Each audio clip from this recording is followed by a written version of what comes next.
Ya, kembali lagi nih ada pertanyaan dari audiens yang mengaku namanya sebagai fans Najwa Shihab. Salam sejahtera Mbak Nana, mohon izin nanya, saya seorang lelaki yang peduli sekali dengan potensi perempuan. Namun kerap kali saya ditolak ketika memberi support, membuat pergerakan hanya dikarenakan laki-laki. Bagaimana Mbak, apakah ada masukan? Gitu katanya Mbak.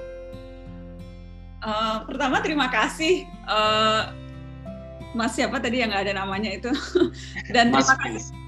Ya, terima kasih sudah mau peduli pada isu perempuan, selalu menyegarkan untuk mendengar begitu kepedulian itu muncul dari partner kita gitu, para laki-laki. Karena saya percaya sesungguhnya berbagai pergerakan, berbagai hal yang kita lakukan untuk mengikis budaya patriarki itu terutama akan memerlukan dukungan bahkan juga peran aktif dari teman-teman pria begitu. Jadi keberhasilan itu justru akan ditentukan dari seberapa besar teman-teman atau partner pria kita ini memang juga percaya pada ide itu.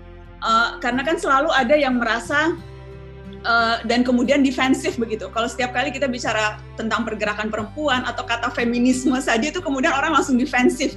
Selalu merasa perempuan nih wah pas maunya banyak begitu, selalu merasa sekarang kan udah setara, sekarang kan udah sama, apa udah sesuai. Jadi selalu akhirnya percakapannya tidak menjadi konstruktif begitu karena selalu dibumbui oleh kesalahpahaman pada konsep feminisme itu sendiri. Ketika misalnya bicara soal pergerakan perempuan kan sejak dulu memang jelas yang dituntut bukan persamaan, memang tidak sama laki-laki dan perempuan berbeda, tetapi kesetaraan. Setara itu tidak sama tapi sejajar, duduk sama tinggi.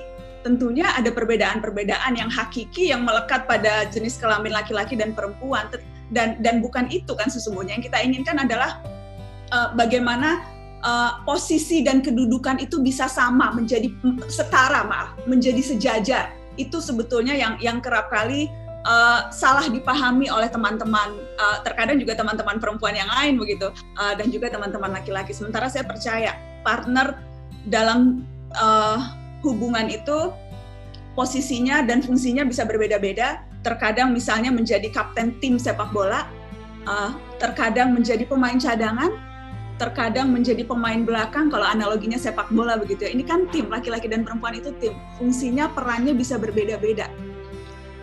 Tetapi selalu bisa menyesuaikan dan selalu bisa pas dengan apa yang dibutuhkan pada kondisi yang berbeda-beda.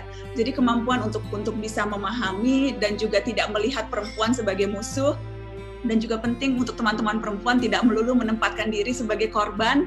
Menurut saya itu juga sesuatu yang kerap kali membuat perjuangan kita susah kalau selalu merasa menjadi korban melulu. Dan jadi memang ada banyak hal nih yang perlu kita lakukan sama-sama, dan itu dimulai dari membuka percakapan terbuka, membuka percakapan seperti hal ini, termasuk kepada teman laki-laki tadi yang walaupun namanya nggak mau disebut, tapi terima kasih dan mudah-mudahan tidak bosan untuk terus mendukung supaya kita sama-sama bisa saling mengisi dalam hidup ini, Mas.